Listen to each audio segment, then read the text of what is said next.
Some Seminarians is proudly brought to you by the Vocation Office of the Archdiocese of San Antonio.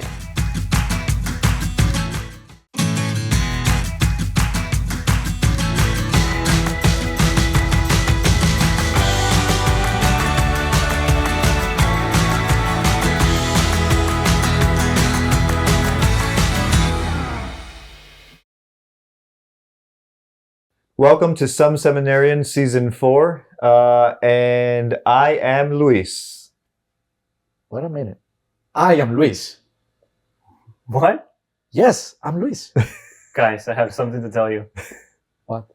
I am Luis. It's true. We are Luis. We are Luis. Are you Luis? Because if you are Luis, maybe God is calling you too. Have you considered the possibility of a vocation to the priesthood? Pray on it. Yes.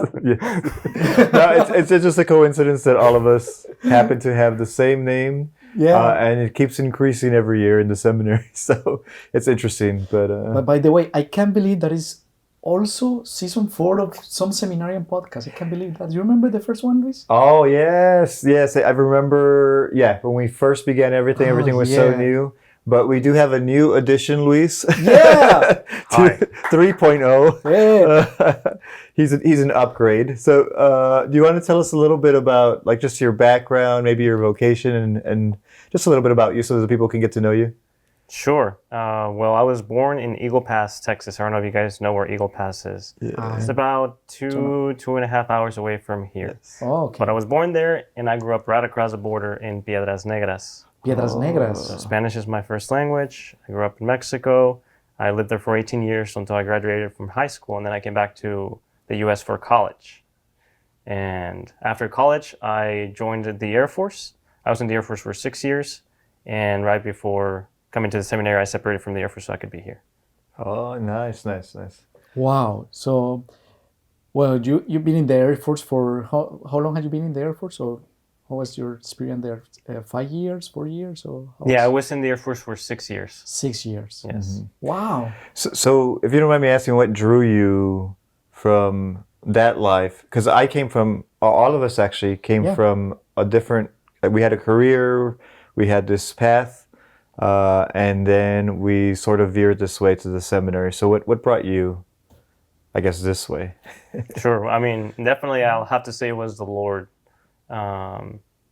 Prior to even considering seminary, I was doing what I wanted to do and being pretty much, selfish and not really taking God into account in my life. But thanks be to God through His grace, He was very gentle and He granted me the grace to be able to see that. And when I was able to become aware that I was not including God in my life, and I was finally, for the first time, open to what His will was for me, then the possibility of priesthood came up.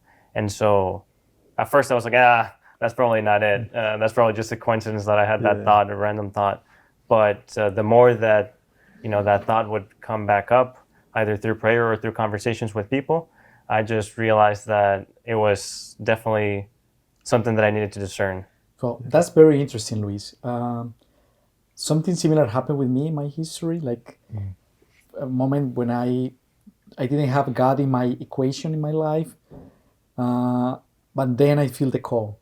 And I say, at that moment, I feel that I need to go to the church. I start, thinking about God's will for my life. What is God's plan for my life? So the priesthood came as an option for me. So I can relate very well with your history. It feels to me like it's like something similar that happened because I started the seminary in the age of 31 years old. Yes. Oh, yeah. Mm-hmm. What about you, Luis? Let's see. So I discerned the priesthood. Well, the first time I remember thinking about the priesthood was probably when I was about 14 or 15. Wow. And then I was exploring it by myself. That's surfing online. Mm-hmm. What do they call it? Like the online discernment. But I think when I was about 19 or 20, I talked to my parents. I think it was about 19. Talked talked to my parents and that I was interested in the priesthood. And to my surprise, coming from like a Mexican household, they were not very happy about it. Oh boy. Yeah, at that time. But looking back at it now, I understand it was that's when the scandals of the church were happening. It was like the early 2000s or mid 2000s, and so there was all this stuff happening, and I can look at it now and see like a parent wouldn't necessarily want their child to enter into an environment that just has that much rawness to it, to the view of the priesthood. And I also needed to mature in many ways, and so I ended up going to college, and I went to Texas State to get my music degree, and I ended up teaching for 9 years.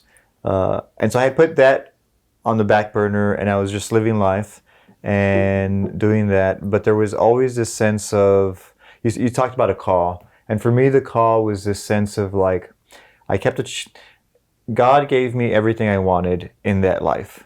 I worked my way up, I say like the corporate ladder. I found a job I wanted. I found coworkers who were amazing. The students I worked with were great. And I was like, that's really hard to find, all three things. Like when you're in a school and you're teaching, finding amazing students, amazing coworkers, amazing administration.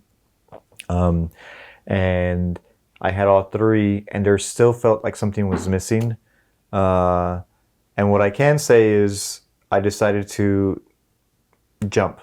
And I knew that there was this desire still for the priesthood. And I thought God was calling me to this.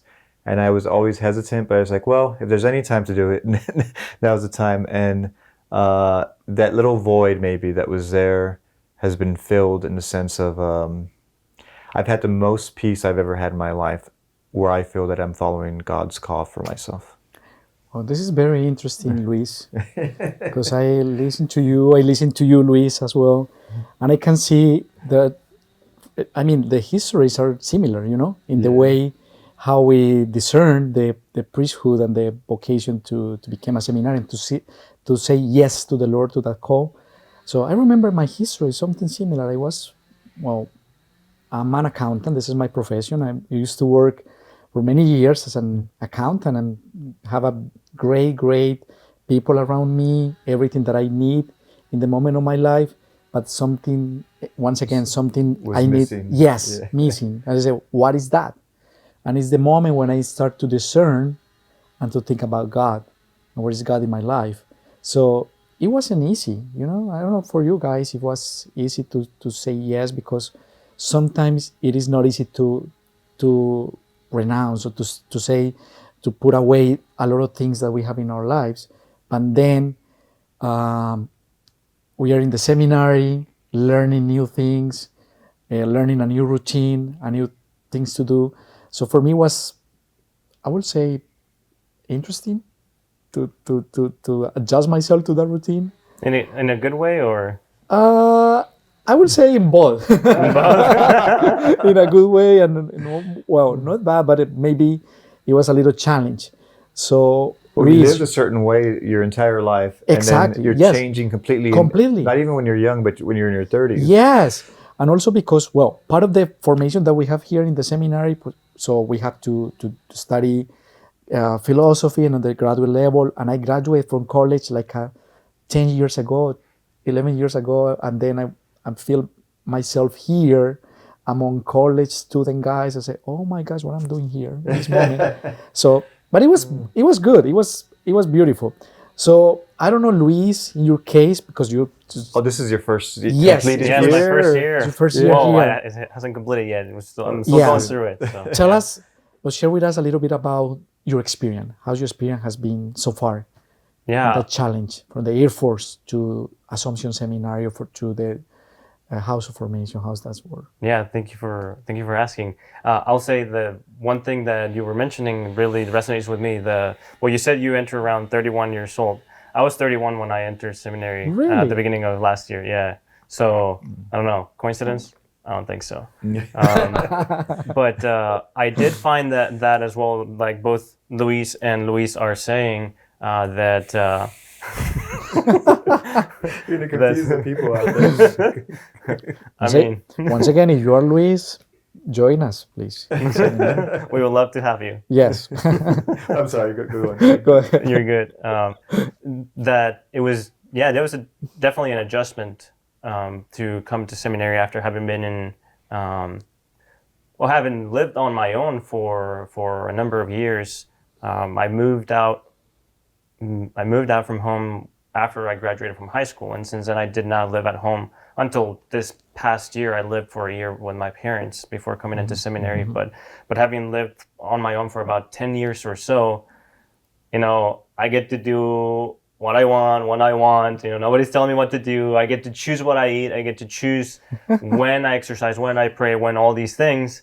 And well, that's no longer the case. Now we have a schedule, like you're saying. We have a routine that we have to get used to. So yeah, it was. There was a challenge that came with it, but also an opportunity to grow and to allow myself to for formation to take place, right? So to work in me, to work on my patience and on my my willingness to let the formators tell me the things that I needed to work on that I could not see in myself. So Yeah, and I had similar experiences of just like that transition was difficult because I had a whole life before that I was accustomed to. But looking back at those experiences now, and just hearing different things and different wisdom from priests is like one of the things I was told that sticks with me is being a priest is not a bachelor life. It's not the bachelor, and maybe that's an impression that many people have, like, oh, you're single. No, being a priest, you're it's a gift of yourself. Every vocation is a gift of self. And so if you're married, you cannot necessarily go work out or go do this anytime you want. You have to tend to your family's needs. And I think that this is the beauty of formation, is accustoming you into that the gift of self into the priesthood. Yeah. I like that. I like that concept as well. So it's like basically learning how to be a priest, a healthy priest, and that's the formation about, is how we continue discovering our journey, our vocation, and how we can still listen in the voice of God in the process. It's a process. It's a long life process. It's not only being in the seminary, but also after the seminary, is still working on us. I mean, and discerning the voice of God in our hearts. Yeah, and I think another key aspect is about learning how to be a spiritual father, because you're a father, and I think that was one of the challenges that I had, because I come from a big family. I have 7 brothers. Are you the oldest? No, I'm actually the youngest. The youngest? Yeah, I'm the youngest. Really? Yeah. I'm the youngest too. Oh, okay. Are you the youngest? Well, we're gonna have to Okay. differ on that one. Yeah, I'm number 2 of 5. Okay. All number 2. Okay. Yeah, I'm the second oldest out of 5. Okay, I'm the number 8. I'm the youngest. 3 sisters, and I'm the youngest in my house. Oh, yeah. Okay. Yeah, and I loved just having such a big family, and so having a family is really important to me in my life, and just being surrounded by family. And in entering the priesthood, I think there's this sense that a priest or even a seminarian is lonely, but I think there's a difference between loneliness and solitude, because you can be married and still feel lonely. And you can be in a relationship and still feel very lonely. There's nothing. There was this guy named James Finley who says that he was married, but he's like, there's nothing more lonelier than sleeping in the same bed with your wife and feeling distance apart. But this idea of having a family was important to me. But I came to understand, there was a seminarian who told me that fathers, just like married fathers, help to bring life into this earth. And then he said that the priest helps to bring life into heaven. And so it's the job of the priest to bring all his children to heaven. So I thought that was beautiful. So like, you don't stop being a father. Meaning that we are open to have an extended family in that Yes, sense. yes. Like are open to be, available for the community, available for the seminarians, because the seminary now is our family. It's being here, being present is being part of a family. And even the people you've communicated with and Exactly. outside in parishes and Right, stuff, like right. you have some very close families that you've gotten to, I know, Yeah, as well as me. yeah. That's true. It's like something beauty about now being a seminarian is like you have the opportunity to know people, to allow yourself to know person that can enrich your experience in different ways. It happened with me. I've been learning a lot for many people that I encounter in my journey, in parish ministry, in the school, here in the seminary.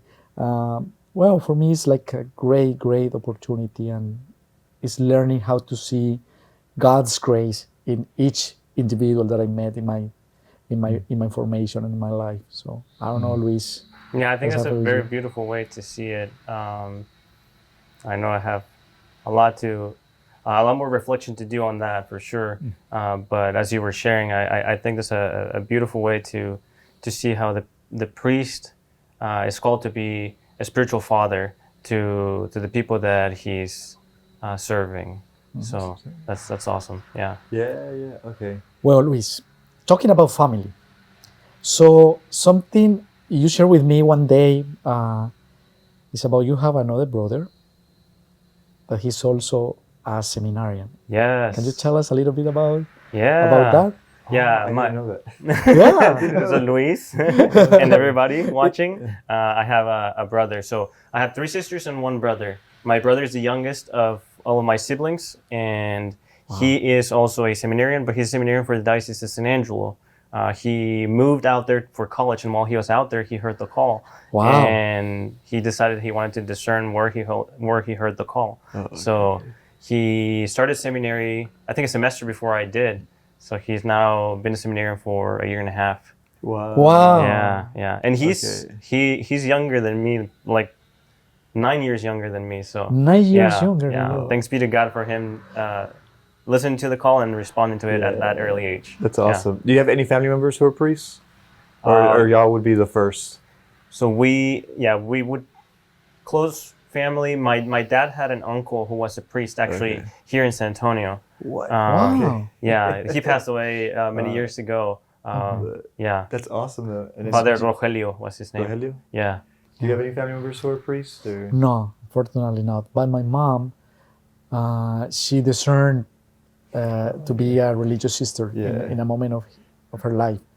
So, and I didn't know about that until I made the decision to be a seminarian. She said, well, I did the same when I was That's awesome. discerning to be a religious sister. But she after a process of prayer, after a process of accompanied by her spiritual direction in the moment, she made the decision to go to another vocation, beautiful vocation, which is a family life. So to have a family, to marry, I mean, the idea is to have a vocation, to discover what is the God's plan for us in our lives. So maybe priesthood, maybe religious life, but also have a family is a beautiful vocation. And For it's a sure. holy vocation. Holy vocation, and very important nowadays. Thank you for sharing that. What about you, Luis? Did you have any family members? Do you have any family members that either were in seminary or are priests, religious? No, I don't. So I would be the first, but I do remember speaking to my dad as I was older, and he told me he had discerned a little bit. Like I think he stayed. I don't know if he was like at a minor seminary in Mexico for a little bit, and then got out. He didn't stay very long, but That reminds me, my grandfather, my dad's father, he was also in seminary when he was much younger. He went to minor seminary in Mexico as well. He was already dating my grandmother, but he told her, I think I need to check this out first. And so he said, I'm going to go to seminary, and if God's calling me to be a priest, then that's it. But if not, then I'll come back. he made her wait. And she waited, and he came back. Okay. And so, yeah. But my dad and all of my uncles So all my dad's brothers also were in seminary, even for like Minor seminary. minor seminary for a couple months or so. My dad was in seminary for 2 years when he was younger, in middle school. When you would be in seminary in middle school, that's no longer. I don't think that's no longer a thing. No, not here in the U.S. But yeah. so I have a very serious question. Yes. What's the where did your name come from? Like, where did they choose your name? Why Luis? Good Your question. name. Good How question. about Luis goes first? Okay. Well, as I mentioned, I'm the youngest in my family, and when I was born, my mom asked my sister, "Well, what kind of name would you like for your brother?" And they said, "Well, maybe Andres is a good name for him." And my mom said, "No, there are many Andres in the family. I don't want him called Andres." And then my dad's name is Horacio. This is my middle name. My full name is Luis Horacio Gomez Bustamante, a long one, very Spanish. Very Say that Hispanic. again. Yes. Yes. Say that again. Luis Horacio is my middle name. Gomez, father's last name, and Bustamante, mother's last name. So my mom said, "Well, let's call him like the dad, Horacio," and then Luis. She said that fit good with the middle name, with Horacio. So that's the reason why my name is Luis Horacio, because it fit, I guess, with the middle name. So, but I realized that Luis is everywhere and in different languages. Yes. I would say it's a common name in the Spanish-speaker countries, but I also realized that Luis is in Germany, Italy, but in France. with different pronunciation, but also the root of the name is the same one. I don't want to say the root. We'll speak about this. Yeah. So what about you, Luis?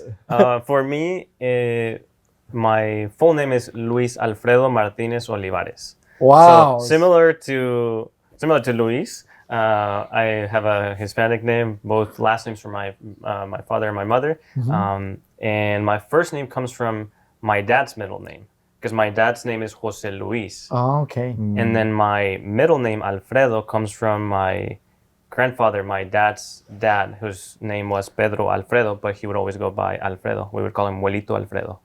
Oh, okay. So they originally were going to call me Alfonso. Yeah. Why, I don't know.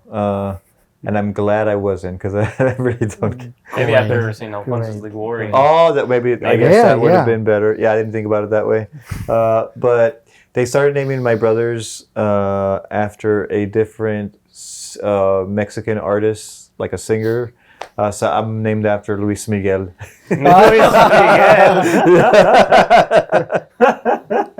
That's a great So have name. you ever been in a Luis Miguel concert? No. I don't really listen to his music. But I heard there's a documentary on him. Did you watch it? No, I haven't. But maybe one day to see what my origins of my name are. Yeah. But we'll wait for another time. Yeah.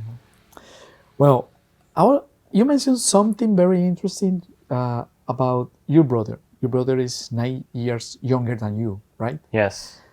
So, in our experience, we discern the say yes to the Lord in this moment of our life, in the 30s, So, personally, it was a point when we have some aspect in our life more clearly, I will say. Mm-hmm. But I will ask you, Luis, how was that experience of discernment in the age of the 30s, in the middle of the 30s, when usually people is going up in the career, in the formation, whatever happened in their lives, they are going up.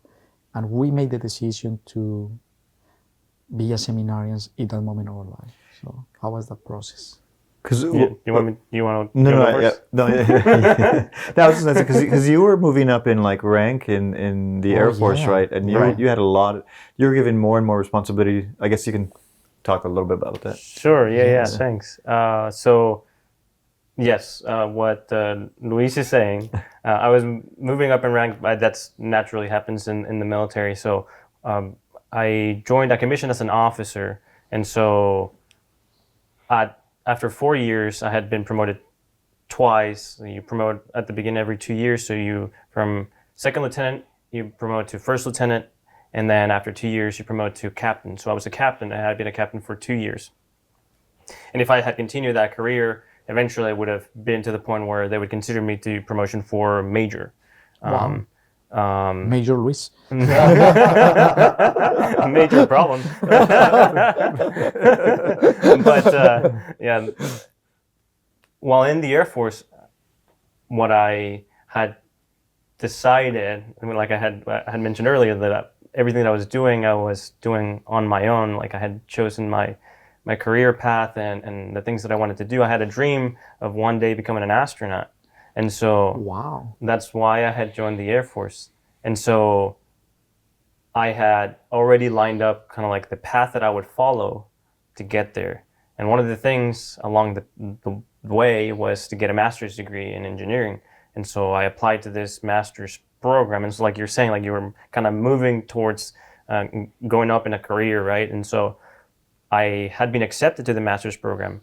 But when I felt the call from the Lord really strongly, then I realized that continue to follow that path would not necessarily help me discern the priesthood. Mm. And so I made the decision to decline the acceptance to the program. So I declined the program, the master's program, and instead, I decided to separate from the Air Force.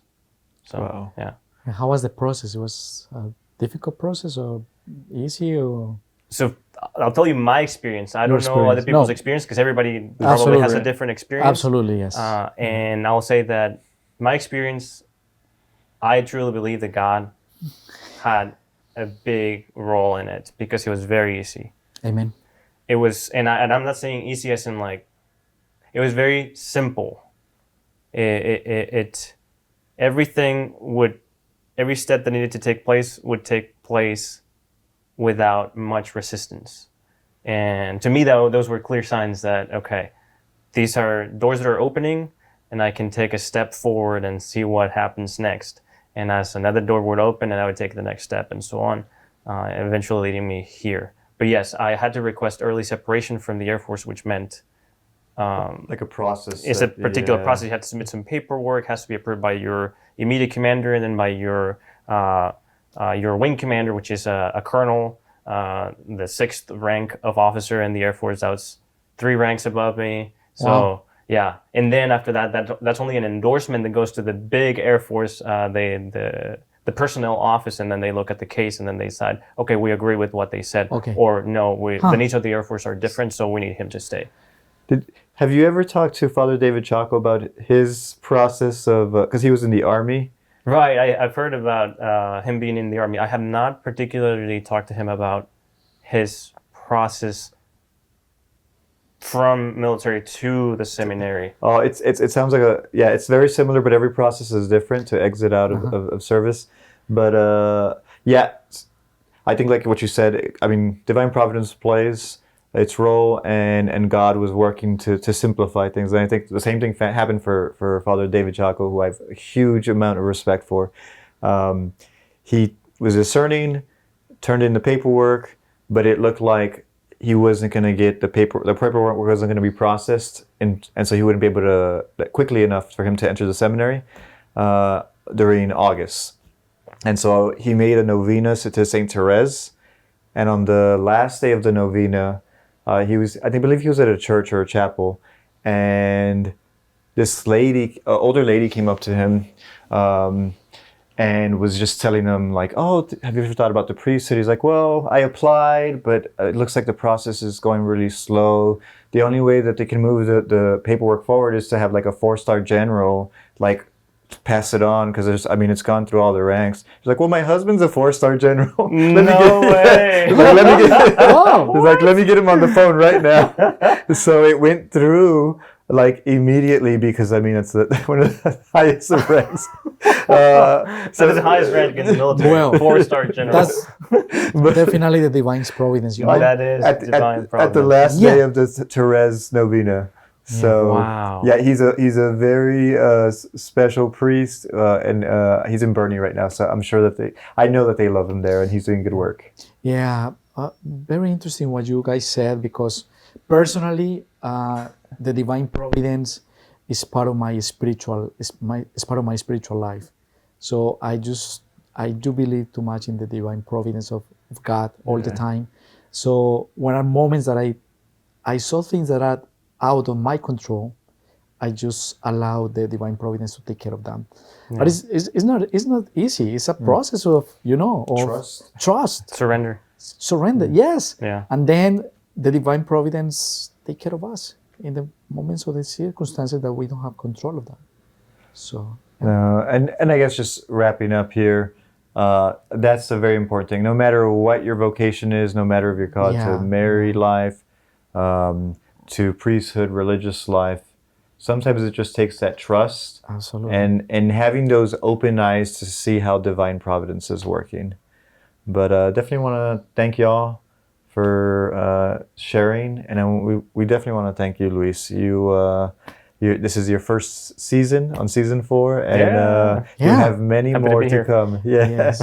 many more to come. Luis, we have been in the 4th season of Some Seminarian. Yeah. All podcast. 4 seasons. Yes. yeah. Oh, Wow. yes. The OGs. So basically, Some Seminarians is growing with us in the formation process.